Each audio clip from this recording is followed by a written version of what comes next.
많이 찍고 있나?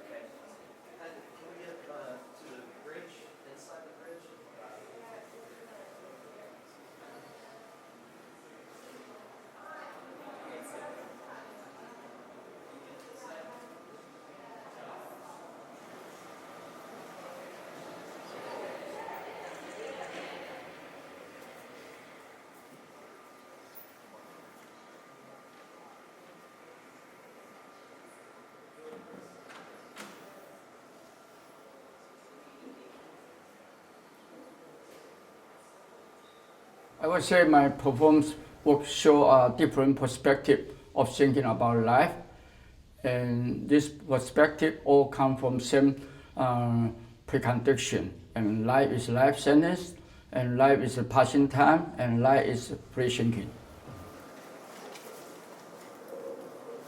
Doing time shows two of his one-year performances, and this is the first time that two one-year performances have been seen together. Hsieh came to New York in 1974, and for a passage of time he was continuing to make his art. He had already established a practice that had moved away from abstract expressionist painting and into actions, often actions testing his bodily limits and combining those with photography and film. And the exhibition shows two one-year performances that took place between the period of 1980 and 1982 consecutively. And it also takes us back to Taipei, to Taiwan, in the early 1970s, 1973, when we see some of Hsieh's early performance works which trace some of the aesthetic concerns of these larger, kind of monumental, epic performances. My background is well, I quit high school and I want to be an artist. So I start out from painting and do 4 year, 5 year, serious, working in painting. But in Taiwan, you see the show I have my early work in 1973. I become feel painting is limited for my career, so I quit the painting and I start use camera, take picture, and also use the Super 8 film, to start to do action. So that's my early, for do, action. But total my mature work is 1978 for first my one year perform.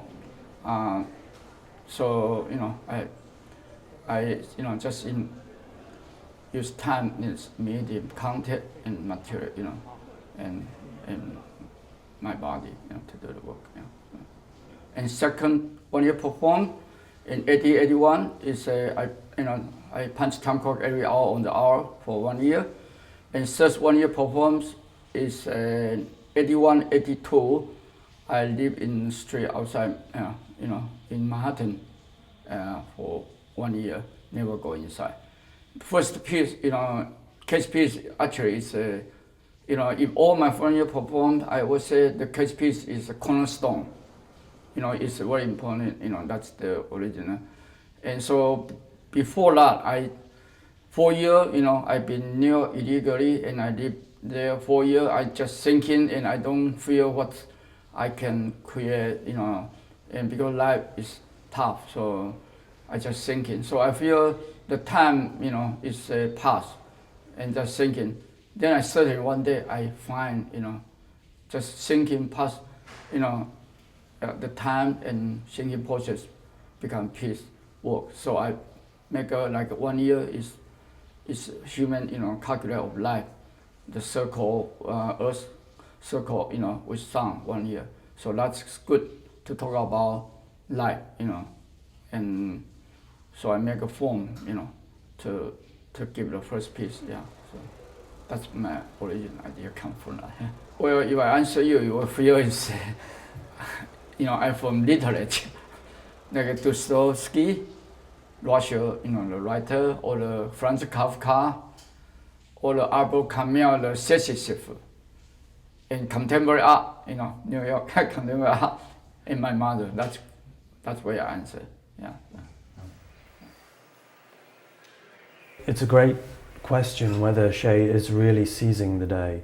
I mentioned earlier that he uses all of these forms of representation and of capture of time. And in fact, of course, what we feel and what we see from these mechanisms of capture of time is that it's impossible to capture time.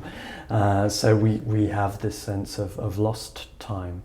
But there is a kind of raw energetics and a sense of duty and conviction that perhaps speak to the idea of seizing the day. So this is the paradox of the work. In a way, it's work that is fully lived.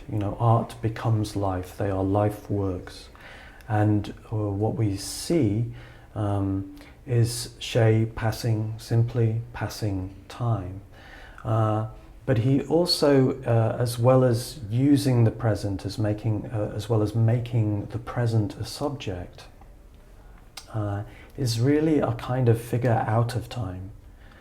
There is something about this being present and using time which places him out of time. So there's a kind of timelessness to the work, perhaps because it evokes elemental human conditions, things that are